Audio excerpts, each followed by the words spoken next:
হে everyone, আসসালামু আলাইকুম। আজকে আমি আলোচনা করব বাচ্চাদের জন্য চিজ কতটা গুরুত্বপূর্ণ, চিজে কী কী উপাদান আছে, কিভাবে খাওয়াবেন এবং কত মাস থেকে খাওয়ানো যাবে এই সম্পর্কে আমি বিস্তারিত আলোচনা করব। চিজ মূলত পনির জাতীয় খাবার। তো চিজ বাচ্চাদের 7 মাসের পর থেকে আপনারা দিতে পারেন। প্রতিদিন একটা করে চিজ খাওয়াতে পারবেন। চিজে রয়েছে প্রচুর পরিমাণ ক্যালসিয়াম ও ফসফরাস, যা আপনার বাচ্চার হাড় ও দাঁত মজবুত করবে। চিজে ভিটামিন ও প্রোটিন চাহিদা পূরণ করে। পাশাপাশি বাচ্চাদের ওজন বৃদ্ধিতে চিজ খুবই গুরুত্বপূর্ণ।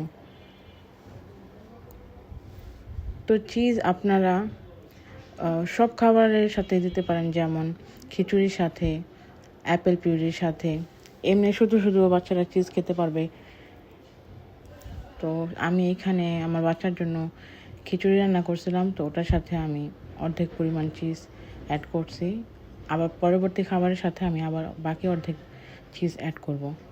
তো চিজ আপনারা কলার সাথেও দিতে পারেন, অ্যাপেল পিউরি, ওটস, পরোটা, মানে বলতে গেলে সব ধরনের খাবারের সাথে আপনি চিজ অ্যাড করতে পারেন। চেষ্টা করবেন প্রতিদিন একটা স্লাইস করে চিজ দিতে। তো আজকে এই পর্যন্তই। পরবর্তীতে আবার নতুন কোনো ভিডিও নিয়ে হাজির হব। ততক্ষণ পর্যন্ত ভালো থাকবেন। আল্লাহ হাফেজ।